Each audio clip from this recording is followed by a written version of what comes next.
welcome everybody here this afternoon to a workshop and discussion on trauma and self-care. And thank you very much, Bonita, for joining us to share your wisdom with us. Bonita, I wonder if maybe you could sort of add a bit more to my introduction for you, if that's okay. But Bonita is the founder and director of Future Edge Therapy. We're really looking forward to your talk, and I think we've been wanting some discussion about managing trauma for quite a long time now, so it's very welcome. Thank you. I'll hand over to you. Thank you so much, Caroline, Annabelle. Thank you very much. And hello, everybody. It's absolutely fantastic to be here this afternoon and to present to you. And thanks for joining. So today's talk is about trauma and self-care, and I hope to be able to highlight to you what it is, what you can do about it, and how this talk can support you further. So my name is Bonita. My surname is actually Ackerman Preez. Most people struggle to say that, but that's what it is. So I'm a master trauma therapist. I specialize in trauma, anxiety and stress management. I'm also a confidence and resilience coach and independent trainer. I'm trained in several different new age psychodynamic therapies. And for me, it was really important when I retrained and left my job. I used to be a teacher, was the deputy head of a sixth form centre for a very, very long time. And I opted to leave and to retrain because of my own stress and anxiety that I felt, and my own past trauma in particular. I'm a neuro-linguistic programming for business practitioner. I'm also a hypnotherapist. I work in timeline therapy, rewind therapy, kinetic shift, IEMT, which is integral eye movement therapy, and EMDR. And I'm going to talk a little bit more about those new age psychodynamic therapies in a bit. I'm actually based in Bedford, which is near to Milton Keynes, if you've never heard of it. I work one-to-one with clients, and we also provide services to businesses for mental health support. Now, if you have any questions, I'm going to run a Q&A session after the initial presentation today, and I'll try and answer all of your questions as best I can. A little bit more about my business. As I explained to you before, I'm a master therapist and coach. I have 3 therapists who work for me full time, and we have 28 other therapists who offer specialist services. So we have grown quite a lot over the last 5 years. So I use my unique integrated therapy system, and what it is, it's using the best bits from several different individual therapies and coaching. And I've created a system because I've got pretty much over 3,000 hours of trauma recovery therapists now, and about 600 hours of coaching. And this has helped me to gain a very deep understanding and experience needed to know how the brain works, how trauma affects us, and the symptoms that we see are anxiety, stress, depression, etc. So standalone therapy or talk therapy is a really amazing starting point, but we have specifically created a system using eye movement therapy that uses different algorithms to wake up the deep subcortex region of the brain, which is actually where your trauma sits. I'm going to talk to you about the different parts of the brain later on in today's presentation, because I think it's incredibly important for you to understand where trauma sits, how it affects us, and then for you to decide what you can do about it. We have moved a large amount of clients through trauma effectively and safety using the techniques that we use. So today, I would love to answer all of your questions that you have. I'm going to talk to you today about what the mental health landscape looks like, how your mind works, why it does what it does. And that's where you're going to have your aha moment. It was for me when I retrained and went, oh, that's what happens in the brain. And then what you can do to safeguard yourself and build your resiliency. Now, if there's one thing I'd love you to do today is to empower yourself with the knowledge to actively change the way you think, the way you behave and the way you react. And those three words are really, really important: is think, behave, and react. And if you learn anything today, that'd be great to take down. So who takes their mental vitamins for the body? I'm pretty sure you can say to me, I look after my body, I eat well. But most of us don't think of the mind as an individual muscle that needs to be kept alive, safe, it needs to be exercised, and it needs to be looked after. Now, we look after our bodies with food and supplements, but we don't think of the brain as a muscle. It needs care, attention, and feeding. Now, what can we do to make it even better is we know we need vitamin B, C, D, and many other vitamins and minerals for optimum levels of performance. What else can we do? Now, the correct way to view mental health is that we all have it and we all fluctuate between certain levels. And most people don't think about it like this. So I want you to change your point of view. Everybody has a degree of mental health. We can move between, in one period of time, we can be thriving, we can be okay, and we can struggle. And often people feel that in one day, you might wake up, it's all great, then you're just okay, and then suddenly by late afternoon, you're struggling. We could then become really ill and then be signed off work. For those people who do work, and this is the general population. I know for most of you here that's not the case, but you might even just move yourself away from your public self or from friends and family. So how we think, how we feel, and how we react is really important. So your self-care, your early identification, and your awareness helps us manage our mental health so much better. And I'm pretty sure we all know that the NHS is ill-equipped to deal with the mental health onslaught that we face today, in particular with us coming through COVID. Last year, we saw phenomenal figures come out with regards to mental health. And in particular, in my business, we simply couldn't keep up in supporting people with what they were going through. Now, in actual fact, everybody has feelings about their anxiety and their stress. And some people face anxiety and stress due to a past trauma. And in my line of work, that's pretty much the case in, I'd say, probably 95% of the cases I work with. I work with really high level cases, and then my therapists will take on the other work. And in most cases, we can clearly identify a trigger. Now, every human being has a coping strategy, or what we call self-preservation. It's our fight, flight, or freeze response. And it's so individual to each and every one of us. That's why we never compare individuals, or I really struggle when people will group people together, because actually anxiety for one person and stress will look and feel very differently for another person.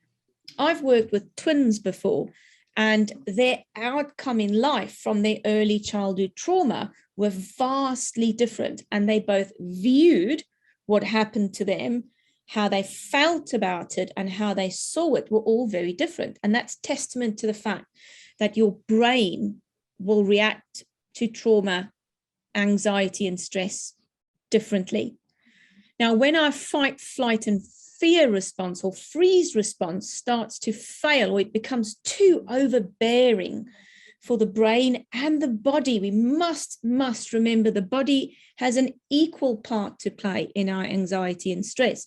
When that starts to fail, or our natural coping strategy simply fails us, we move easily into a state of anxiety, stress, or trauma.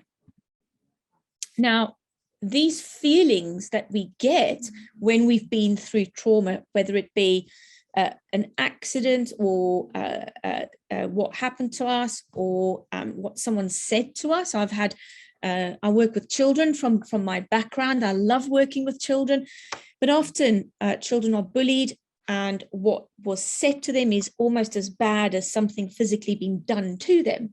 Now, these feelings that we get are entirely normal, especially when you start to feel overwhelmed or something significant has happened in your life. But more importantly, it is manageable. And most people will say to you, Bonita, how do I do that? So, my response to that question is you will recover from past trauma and you can move yourself through it. You can do a lot to help yourself step up your recovery, change your mindset, and actively do something about it. Now, the first instant is retraining your brain. Remember, your brain is a supercomputer. It is a pattern-making machine, and it is really susceptible to new learning. It always reverts to the negative because it's a really easy state to maintain. I bet you've all experienced being really negative for a long period of time. It's quite easy, but snapping out of that and moving into a more positive frame of mind is more difficult, and it's definitely more tricky. Now, most of us have what we call a timeline, and we can retrain the brain by using our timeline. This is events that have happened on our timeline. We have happy events on our timeline, like when we could travel and go on holiday without COVID testing and restrictions, etc. But also we have negative events on our timeline that will mean that we've perhaps changed direction in life or something significant has happened. Now, what happens is that when we have a negative occurrence on our timeline, we will express an emotional reaction to it. So our brain will assign an emotion, and it can be sadness, it can be grief, it can be anger, it could be frustration, irritability, the list goes on. But these reactions will evoke a fear response, which is why we have reactions. It also stores our happy memories and our happy images. It's a combination of happy and negative memories. And what differentiates every single person is every individual will respond to that very differently. So never compare yourself or your recovery to another person. Now, emotions and feelings equals energy. So when you feel something in your body and you feel an emotion like sadness or anger, it's actually an energy that we feel. It's represented in the body as an energy, but actually it's a record of the past that's stored in the body. The body is an amazing tool. It replicates, remembers, and stores up emotions, and then it learns to react in a certain way. Now, when we experience these emotions, it will overwhelm us, and we actually start to live in the past, not in the moment, and therefore we struggle to reach our full potential or our functionality each day. Our emotions will build up, and then we tend to push them away because we are programmed to do that. It's really easy to just store them or push them away and go, not talking about that, I'm not dealing with that today. But we never do, because it's really easy to do that. We resist feelings that don't feel good instead of feeling the things that don't feel good and dealing with them. It's just really difficult for humans to do that. But if we continue to live with the feelings and the emotions from our past, we become obsessed with it, and then we start the downward spiral. 90% of all our pain and emotions that we experience, our memories, what we call unprocessed trauma or life experiences, are due to trapped emotions.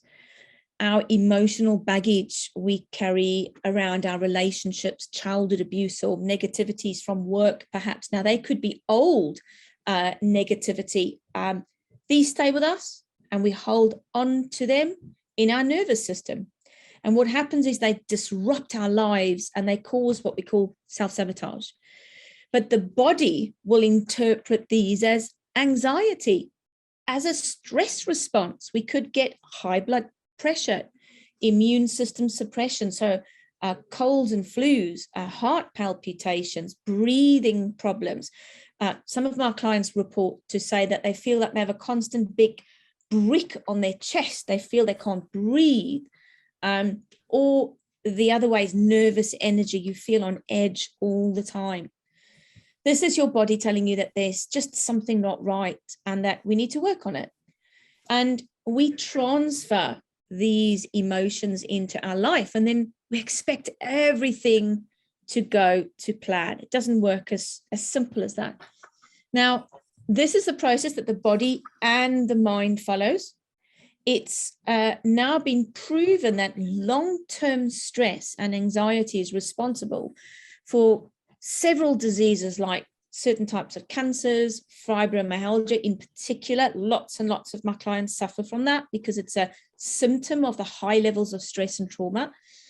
Chronic joint and muscle pain in particular, or unexplained pain in the body, severe tiredness, lack of being able to sleep. Processing skills are very hard. So to be able to process large volumes of information, in particular, timekeeping is knowing, getting up in the morning and then keeping to a routine, all really difficult when we've suffered trauma, anxiety, or stress. Now, what we must consider is the trauma we suffered in our past impacting us now? Is there a trauma? And is our anxiety and stress becoming concerning? In the beginning of today's presentation, I mentioned to you that we all fluctuate between feeling fine to maybe retracting from society. And we all suffer from anxiety and stress at times. But it's a really good idea to become very self-aware of where is your anxiety and stress? What level do you operate at? Is your anxiety and stress gradually going up? Is the curve going up and you're becoming more and more anxious and stressed? Are you reacting more and more rather than the other way? If that's the case, then we need to do something about it, and you need to manage that far better. What you don't want to let it happen is for it to reach a peak, and then your body becomes used to reacting in that way, surviving in that way. That's when things start to go a bit wrong. Let's look at what trauma is. So trauma is defined as a distressing, disturbing, or frightening or life-changing event or situation, which will overwhelm the body's natural coping strategy. Now, there can be one single trauma and then the follow-up traumas after. And I'm being quite vague with trauma. We're looking at, we get small c trauma and big T traumas. Small c traumas are traumas that are constantly going on because of the big T trauma or the big one thing that perhaps overwhelmed you at some point. Now, how do we react when we go through trauma? Well, the answer is fear. That's a massive word that I hear all the time. Helplessness, numbness, shutdown, scared. But these are the body's natural response. It's actually a protection factor. Depending on the response of the trauma in your body, it will shut down certain parts to protect you.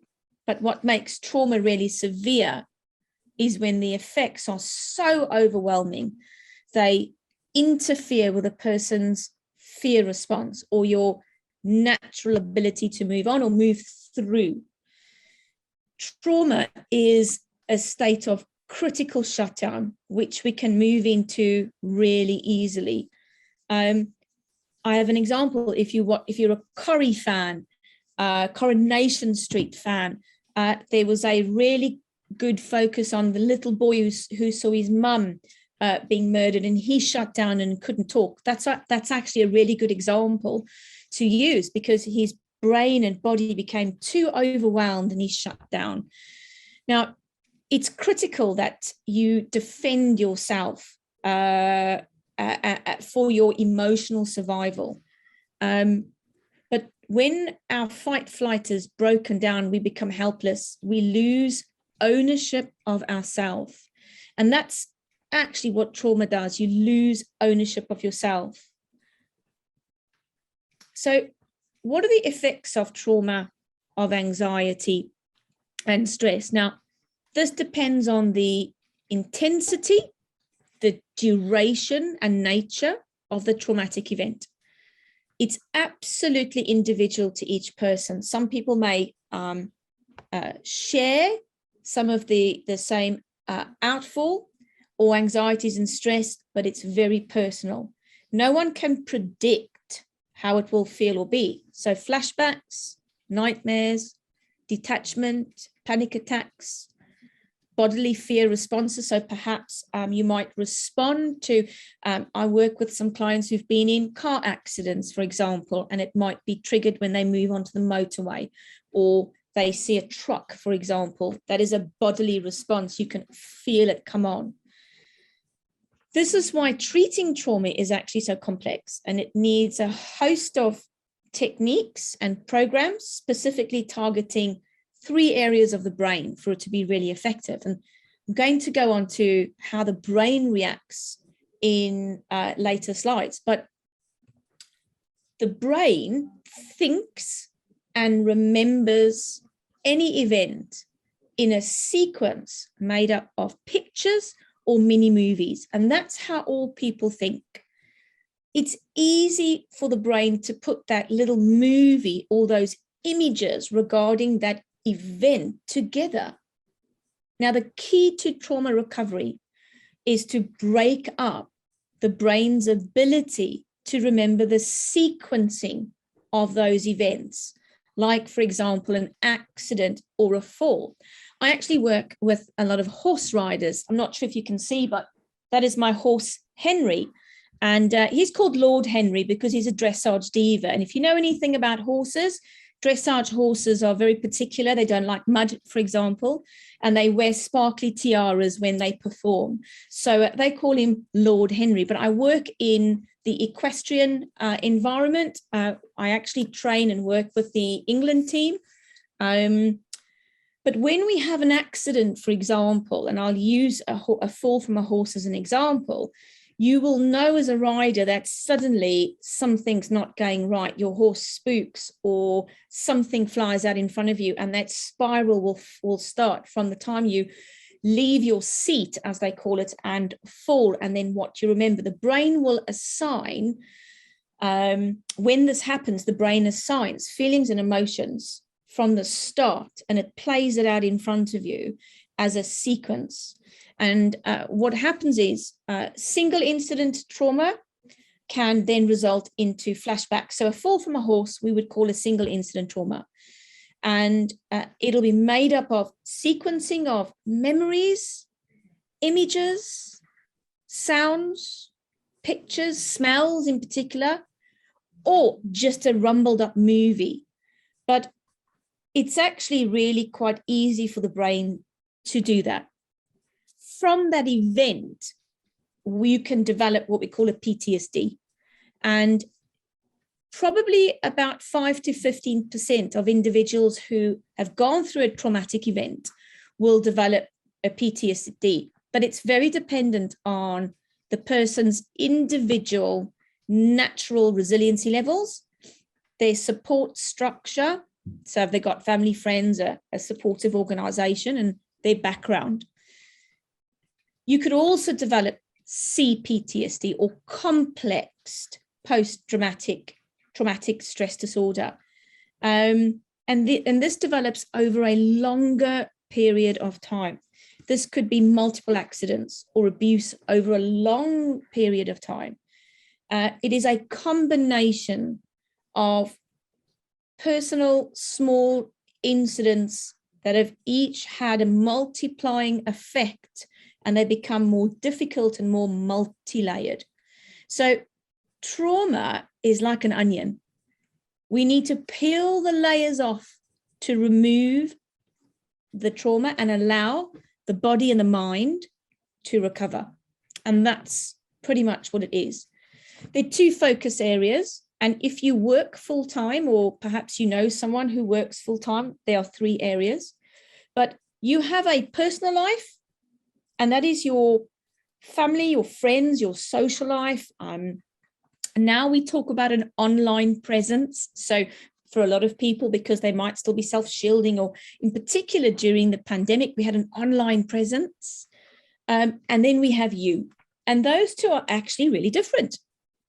You is where you need to focus on. And the you persona needs a little bit of time just for you.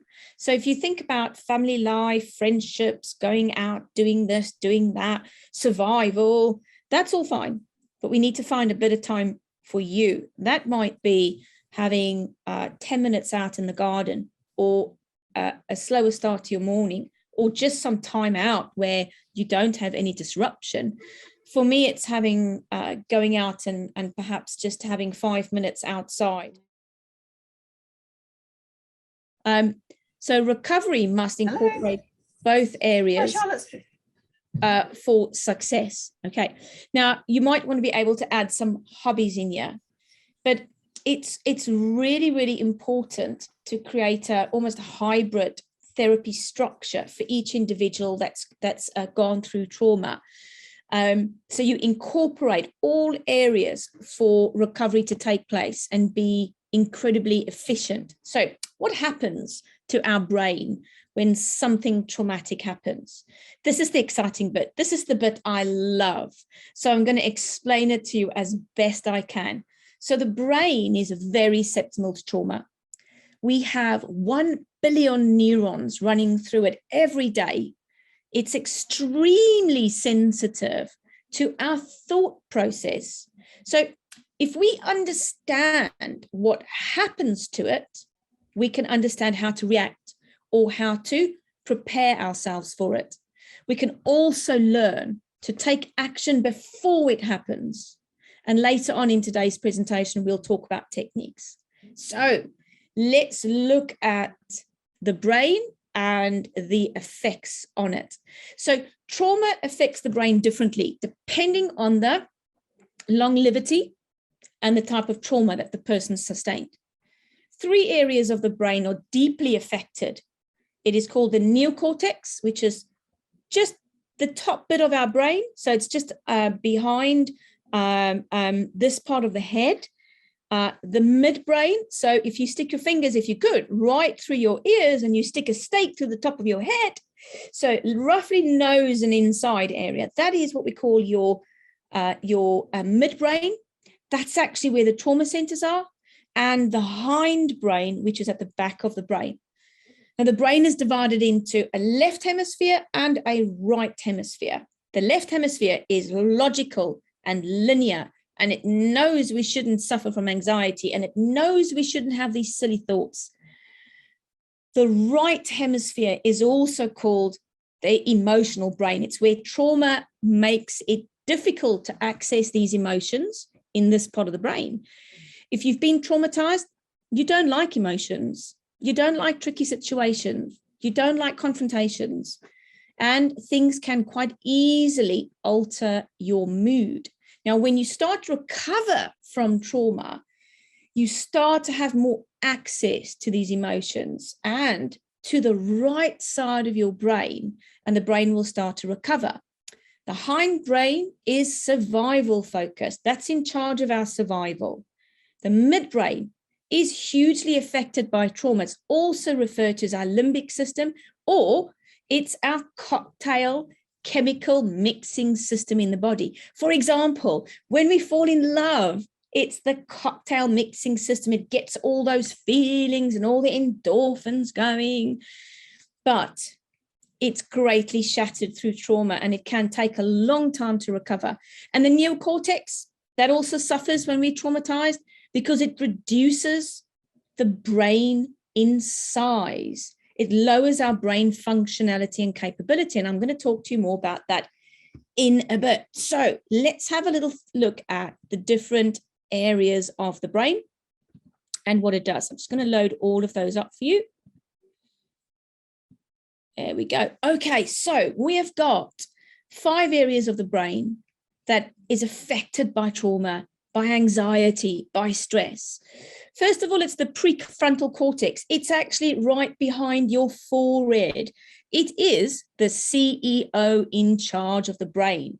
Now, the prefrontal cortex suffers hugely when we are traumatized because it actually reduces in size. It lowers our brain function and capability and capacity.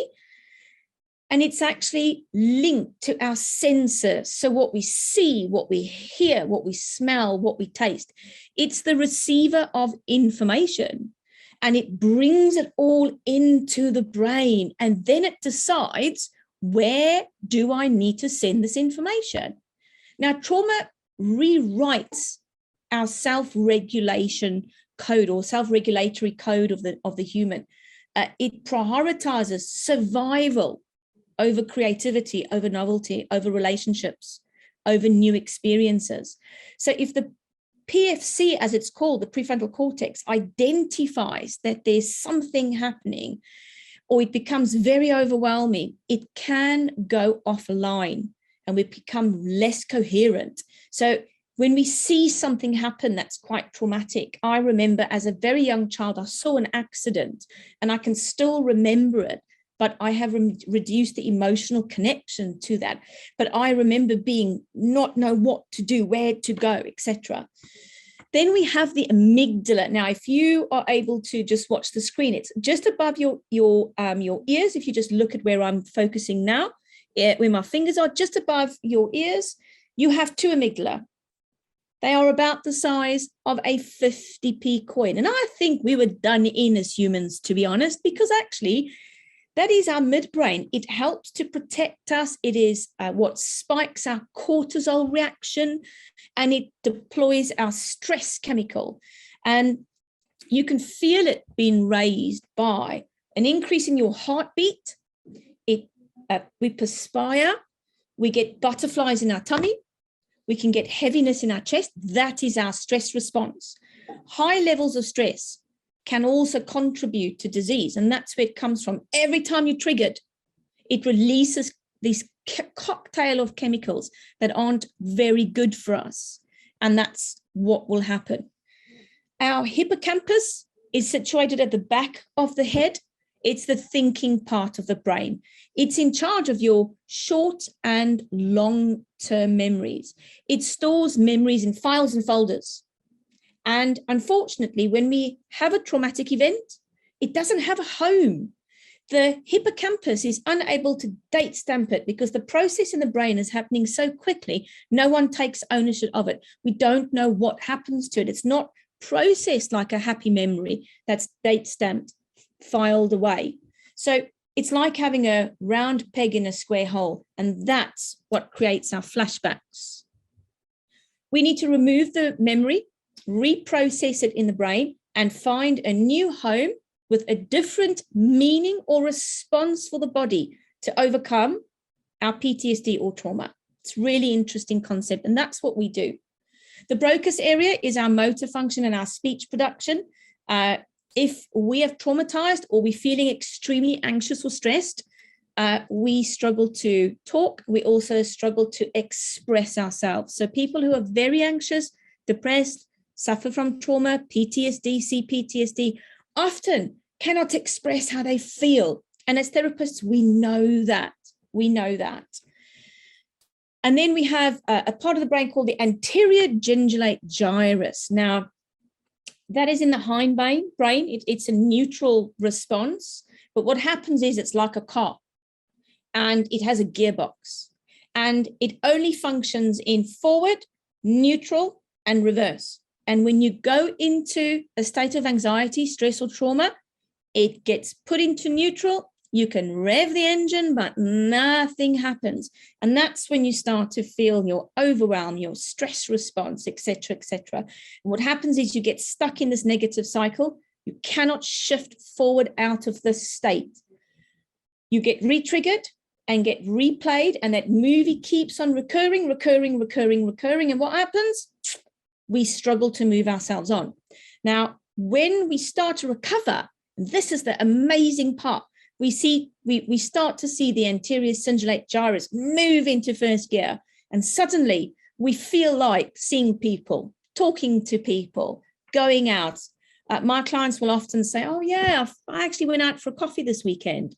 And I can start to see this part of the brain come back. Now, research in September 2020, which was an amazing year for research because COVID meant that a lot of people could stop and do dedicated research, that when you are severely traumatized, your brain shrinks in size. It's put under tremendous strain, and it reduces or affects our ability to think, to feel, and to react.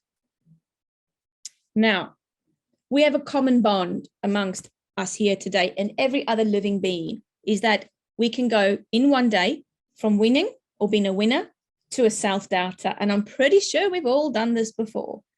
And that common bond means that we all will struggle. We all have a level of confidence, resiliency, a level of anxiety, stress, and what we call limiting beliefs that will fluctuate how we feel each day.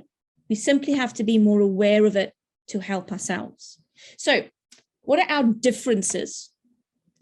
Our difference is how anxiety, stress, and trauma manifests in our day-to-day life, how we deal with it, and what techniques work for us to overcome this. Let me just, I always love adding in a little limiting belief because people think they know what it is. Sometimes you're unaware. So a limiting belief is a thought, and this is the interesting bit, it's only a thought that you've had over and over and over again. For example, I believe I'm never going to be a good friend. I'm never a good enough friend. Or I'm a natural warrior. Oh, I'm such an introvert. I can never speak out. I can't speak in public. Oh, well, I'm not going to stand out. Those are only limiting beliefs. And this is our pre-programmed computer program that we have created ourselves.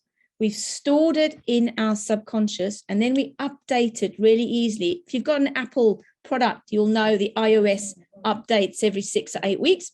That's what we do to our brain. We update it, and then we believe all of these things we've created for ourselves. So what is anxiety? It's an emergency emotion. It's future-paced, so it's what could happen. That's simply our anxiety, what could happen. For some of us, those fears are greater because it may be from an experience we've had.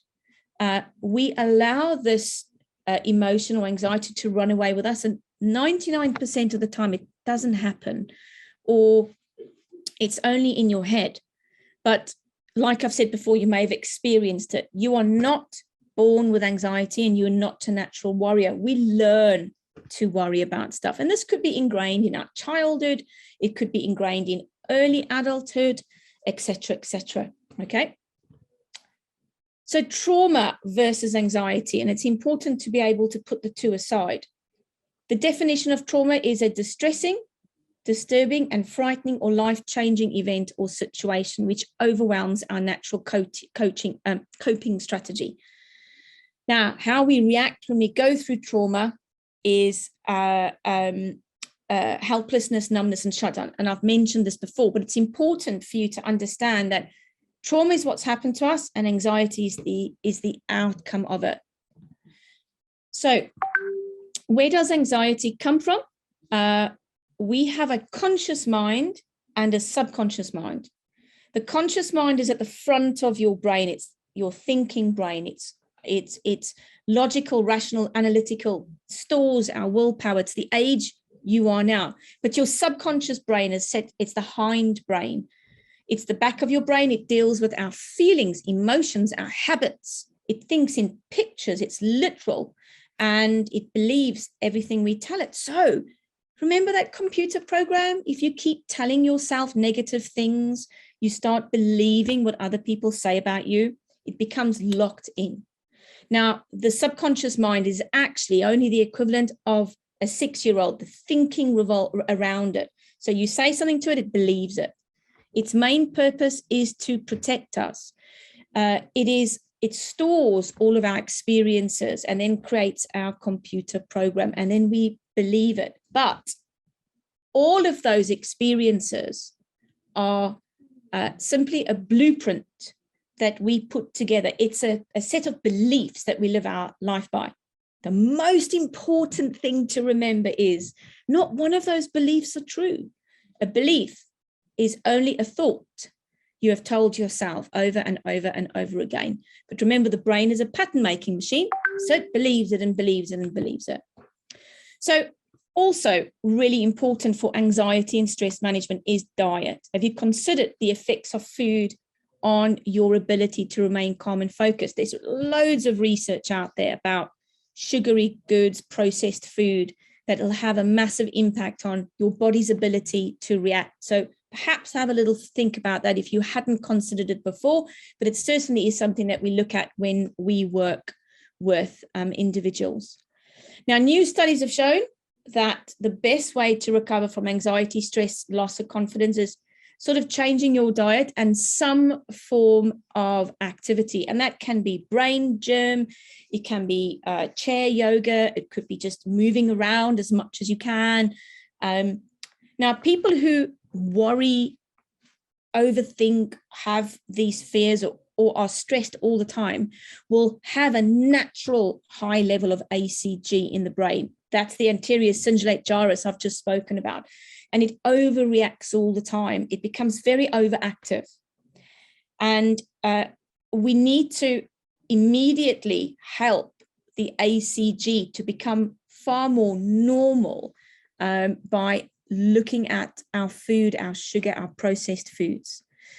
So you can actually reduce your anxiety and stress by up to 30% by making food changes. So by eating smarter, gratitude work, looking at and waking up every day and going, okay, so what have I got thankful for to be today? The weather, the sun, when we get to see it, friends around us, appreciation, or also working with a therapist. Now, the above helps you to build your confidence and your resilience. And in particular, if you feel you've got a changing environment to put up with. So there are some mental health core standards that you can follow to help safeguard yourself. So you can create a personalized plan. And this could be looking at your habits, looking at putting in some routine in your day. Perhaps you are not coming into contact with people enough. That could be in your plan. Joining workshops like this, etc., etc. Once you decide what you need to do each day, implement your plan, communicate your plan to friends and family, develop awareness amongst friends and family. It's quite important to be open about how we feel. Encourage open conversations. Try to safeguard your mental health. Perhaps get yourself a accountability buddy. A mental health accountability buddy is someone that goes, so how are you feeling today? What are you thinking? You know, where's your head at? How are you finding life in general? And not general chit chat, really focusing on that part of your well-being. Then create a happy life balance and opportunities for all personal development. It could be reading more, could be joining a hobby or an online course that you can perhaps function or do, or become part of a community. And then routinely monitor your health and well-being by testing. And here we come back to those 3 words that I mentioned on the second slide of today's workshop. How am I feeling, thinking, and reacting? Because that's such a good gauge. If I'm feeling low, I'm going to be thinking perhaps negative thoughts. And am I reacting to family and friends and being short and irritable, or, you know, just don't want to be part of anything? Use your little gauge to make sure that you know, how am I feeling, thinking, and reacting? So a few techniques to help to improve your mental health. First of all, identify and stop patterns. And this is hugely important. Most people miss this part completely. Your brain is a super efficient pattern making machine. It's a computer. It downloads programs to a hard drive. Anything that's done repeatedly, it'll recognize as a neural pattern, and it assigns a new program and copies and downloads it. The more we use this program, and it could be really negative, and it updates and runs and becomes hardwired. However, sometimes these programs are not really that effective and it develops a bug. So anxiety forms, runs, creates, manifests in the same way. When we have anxious thoughts, it creates a neural pathway in the brain. And the more we have these thoughts, the stronger they become until the point where it feels that we can't control them anymore. So what are you doing that's generally negative or not healthy for you? Step back from yourself, sit back and just think about, what am I thinking, feeling and reacting? How do I stop this pattern? Is it something that I've developed as a pattern? Awareness is your first step. Step number 2, spot your triggers. The latest research from neuroscience shows that your brain is far more pliable than we've once believed, and that you can change even the most hardwired patterns and much faster than we think. Each and every day, our brain is changing. With every experience you have, with every conversation, we are creating a new neural pathway that helps connect the brain. It's actually called neuroplasticity, if you're really interested. Neuroplasticity is the brain's ability to recover. Neuroplasticity is responsible for when people have to learn to walk again, or they need to learn to talk again. So our brain is able to learn new patterns. So even when you finish this workshop today, your brain will not be the same, because you've learned new bits and pieces, and you need to decide what's relevant for you and how you can put this little management plan aside. So are there any triggers? People, words, conversations are often triggers. Locations, meetings, an ex-boss, for example. Some triggers are obvious, others aren't. Our brain stores information based on the emotional response that we've had and the association we've made from it. So this is often stored in the long-term memory, especially if it has perceived danger. It's only interested in the fear that was created. So for example, a bee sting, we may not remember the event, but we remember the buzzing sound and we go, ah, there's a bee. We all know that sound. So our senses have a lot to do with triggers: aftershave, door opening, sounds, footsteps, etc. Now I want to talk to you about EMDR, eye movement desensitization and reprocessing. So EMDR is an amazing technique, and I use EMDR and IEMT every day in my practice, along with other techniques that are just as super amazing. But generally, eye movement is incredible. It's got 8 phases. So it's quite a long process to start. We have to take history. We have to prepare the client. We have to assess the client's ability to be responsive enough to do it. We need to desensitize, that's the eye movements. We then need to reinstall and create differences, because actually the brain thinks in differences. How different do you feel now? How different do you feel now? We use body scans, and then we close down the process, and then we examine the whole process. It's like a learning curve for the brain. And it's a very focused approach to treat trauma and other symptoms by reconnecting the traumatized person in a safe and measured way to the images, self-thoughts, emotions, and the body sensations associated with trauma. It allows the natural healing powers of the brain to move itself forward. It's an incredibly fantastic technique to use. So EMDR is best described as breaking up the sequences of a trauma, is probably how it's best described. Now, remember, the brain remembers events as a sequence. It has a start and an end. Now, this is similar to how we manage and remember our past trauma. So EMDR allows the left and the right side of the brain to talk to each other. It removes the emotional connection we have created to the trauma and the symptom, which is generally our anxiety and our stress. And the brain is then unable to process the traumatic memory like it did before. So it struggles to put the sequence together, so it no longer has an emotion attached to it. Very, very clever.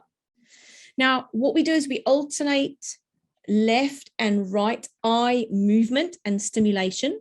We can use sounds, we can use tapping, you can use a combination.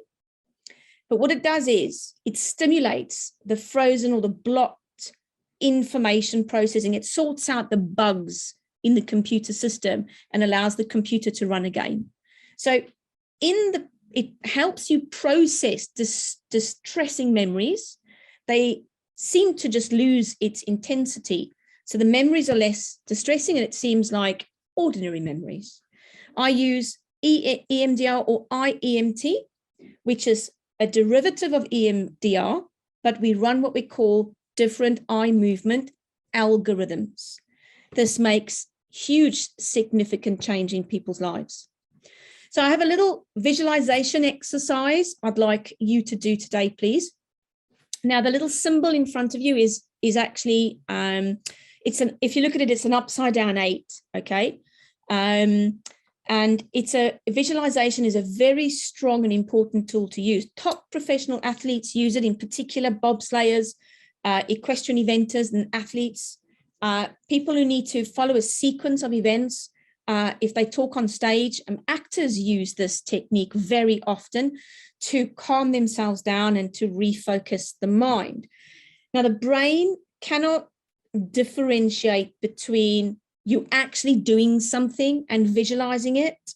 So if we visualize something, it's like we're actually doing it. So what we do is we can relax the body and mind when our anxiety or stress starts to take hold. So what I'd like you to do is look at the symbol on the screen now, and I want you to just do the pattern for yourself with your eyes. And now I'd like you to close your eyes. I'd like you to think about an anxious situation that you may encounter. And in your mind's eye, I want you to visualize letting your eyes follow the pattern. And you can do that up to 20 times. So if you do that for me now, it's difficult to visualize under these circumstances. But what you will feel is that in time, you start to feel more calm and more in control. Take a nice deep breath in while you do this, please. Breathe in from the bottom of your tummy, up into your chest and out.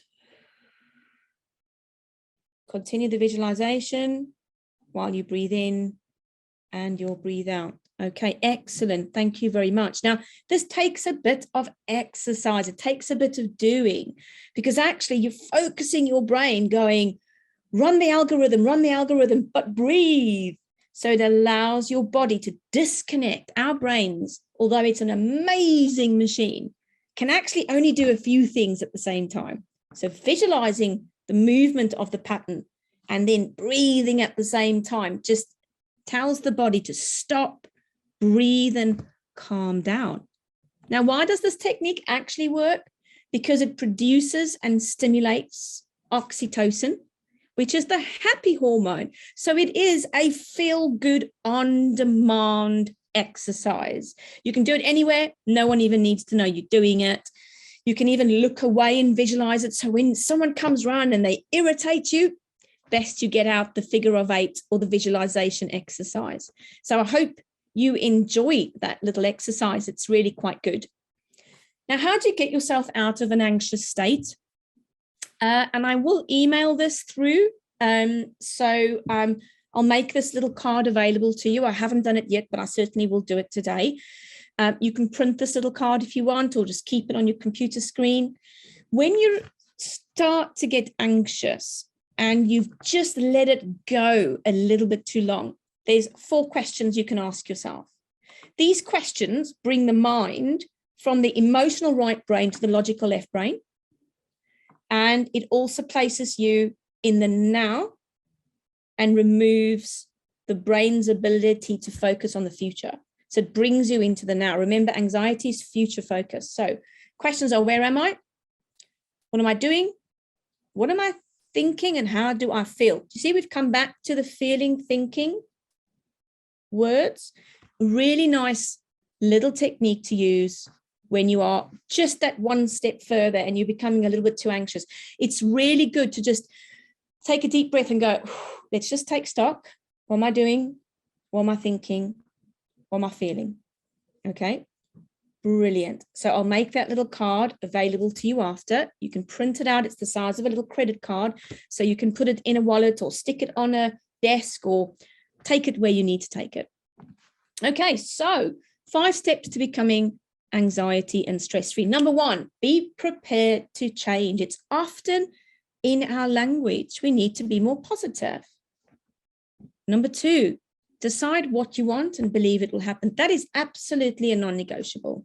Is if you have understood your triggers and you've understood what patterns you've got, and you know you have got certain behaviors, you can start to use the visualization exercise and the anxiety card. That is a really good step. Number 3, control your emotions.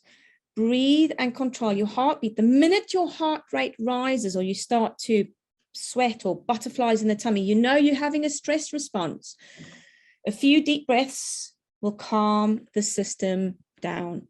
Number 4, repetition of the positives. Remember, the more positive neural pathways we can get to the brain, it breaks those negative thinking patterns.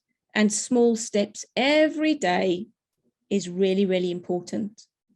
In conclusion today, I have a few questions that you may want to ask yourself after today, or maybe tomorrow.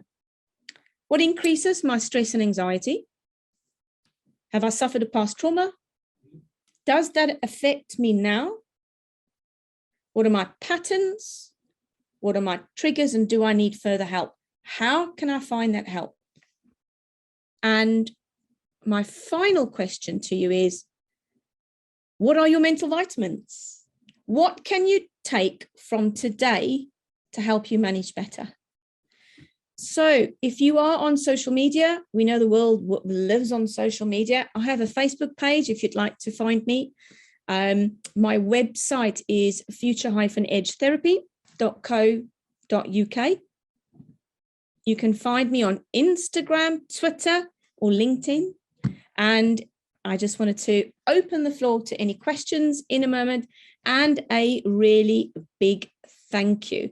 Now, I will make my email address available for you to email me if you so wish. And if you have any questions you'd like to ask me over email rather than now, please feel free to contact me at any point. I will make sure I get back to you before I go on holiday next week, I promise. So thank you very much. I'm now open to questions.